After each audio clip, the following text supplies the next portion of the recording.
দেখেন, আজকে খুব সিরিয়াস বিষয়ে আমি কথা বলবো। প্রশাসনকে বলবো, উপযুক্ত পদক্ষেপ যদি নিতে না পারেন তাহলে নির্বাচন পরিচালনা করতে পারবেন না।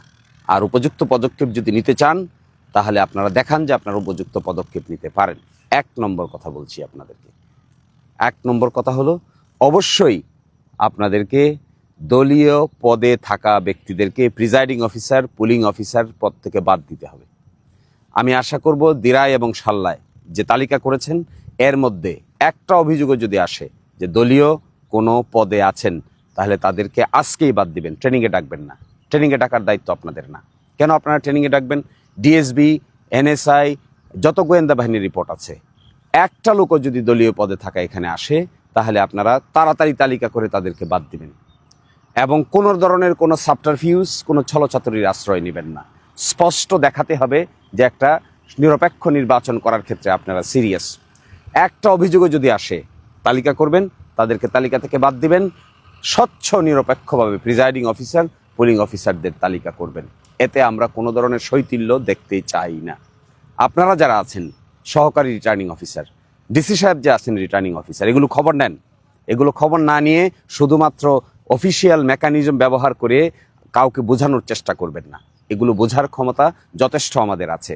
আমি কিন্তু এখনও আপনাদেরকে খুবই শালীনভাবে অনুরোধ করছি, আপনারা তালিকাগুলো নেবেন। দলীয় পদে আছে কে তার তালিকা নেবেন। যদি থাকে তাদেরকে আপনার প্রশিক্ষণেই ডাকবেন না। আর গোয়েন্দা বাহিনী, যদি আপনারা এগুলো বের করতে না পারেন তাহলে গোয়েন্দা বাহিনীর দায়িত্ব দিয়েছে কে আপনাদেরকে? এগুলো থেকে তাড়াতাড়ি সুস্পষ্ট পদক্ষেপ গ্রহণ করুন। দ্বিতীয়ত, সিসিটিভি ক্যামেরা দিন। ঝুঁকিপূর্ণ সেন্টার তালিকা করেছেন, সিসিটিভি ক্যামেরা বসবে। প্রতিটা সেন্টারে আমি খবর পেয়েছি 6টা সিসিটিভি ক্যামেরা বসবে এবং প্রিজাইডিং অফিসার এটা মনিটর করবেন এবং এটা রেকর্ড থাকবে। নির্বাচনের সময়, নির্বাচনের আগে এবং পরে আমরা যে কোনো সময় এই ভিডিও রেকর্ড দেখতে পারবো।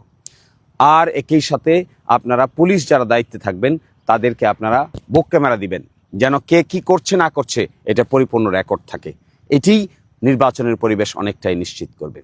মিলিটারি প্রশাসন যারা এখানে এসেছেন দিরাই এবং সাল্লায়, তাদেরকে আমি অনুরোধ করব, নিয়ম শৃঙ্খলার বেড়াজালে আবদ্ধ হয়ে নির্বাচন নষ্ট করবেন না। সত্যিকার অর্থে যদি নির্বাচন সঠিকভাবে পরিচালনা করার জন্য আপনারা এখানে এসে থাকেন, ঝুঁকিপূর্ণ সেন্টারগুলোতে নির্বাচন অনুষ্ঠানের 3 দিন আগে মিলিটারি ডিপ্লয়মেন্ট করবেন। আপনাদের লোকসংখ্যা কম আছে তা আমি জানি, কিন্তু ঝুঁকিপূর্ণ সেন্টারের সংখ্যা কিন্তু বেশি না।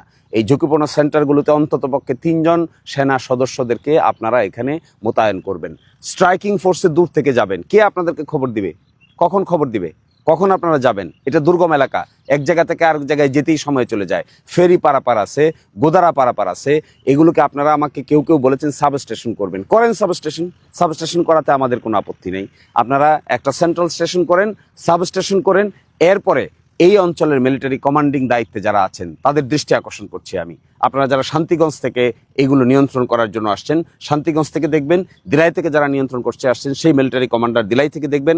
সাল্লা থেকে যে নিয়ন্ত্রণ করতে আসছেন সেই মিলিটারি কমান্ডার সাল্লা থেকে দেখবেন বলে আমি আশা করি।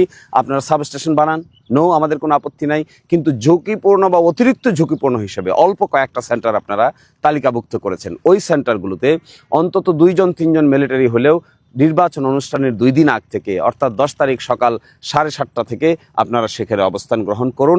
আপনাদের এই ঝুঁকিপূর্ণ সেন্টারগুলোতে অবস্থান গ্রহণ করার মেসেজ সারা দিরাই সাল্লায় ছড়িয়ে যাবে যে নির্বাচন সঠিক অনুষ্ঠান করার ক্ষেত্রে আপনারা really sincere, really you are sincere.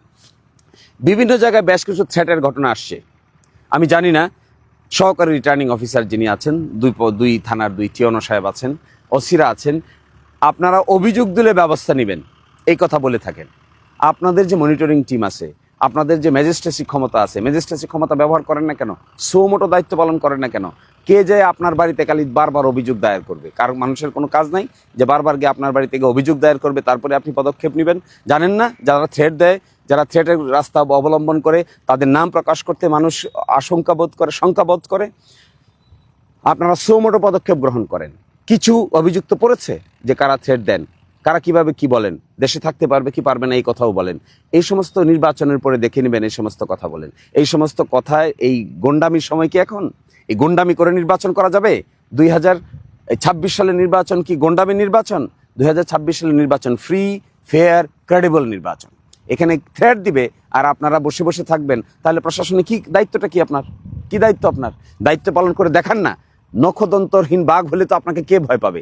আপনি যান ফিল্ডে গিয়ে দেখেন, মানুষকে জিজ্ঞাসা করেন ছদ্মবেশে, গোয়েন্দাদেরকে ফিট করেন, গোয়েন্দা বাহিনীকে ফিট করলে বুঝতে পারবেন কে কোথায় কাকে ধমক দিচ্ছে। এবং এগুলো যদি পদক্ষেপ নিতে না পারেন তাহলে নির্বাচন অনুষ্ঠান করতে পারবেন না।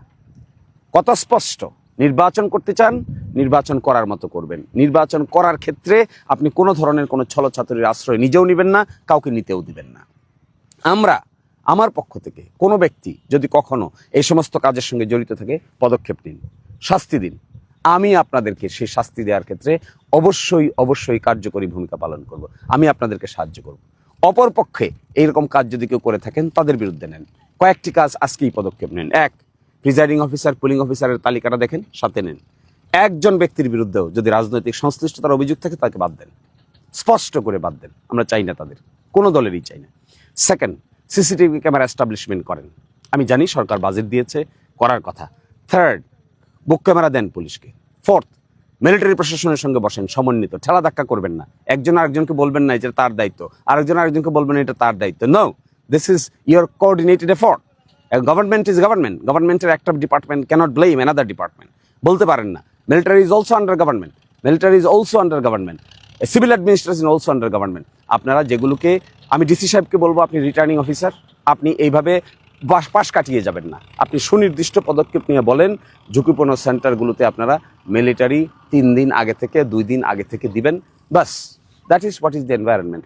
এটি না হলে সঠিক নির্বাচন করতে পারবেন না। আশা করি দ্রুত পদক্ষেপ নেবেন, কারোর জন্য অপেক্ষা করবেন না, কারো দিকে তাকাবেন না। প্রশাসনের মতো করে নিউট্রাল ভূমিকা পালন করবেন, এই প্রত্যাশায় আজকের মতো এখানেই বিদায় দিচ্ছি। আল্লাহ হাফিজ।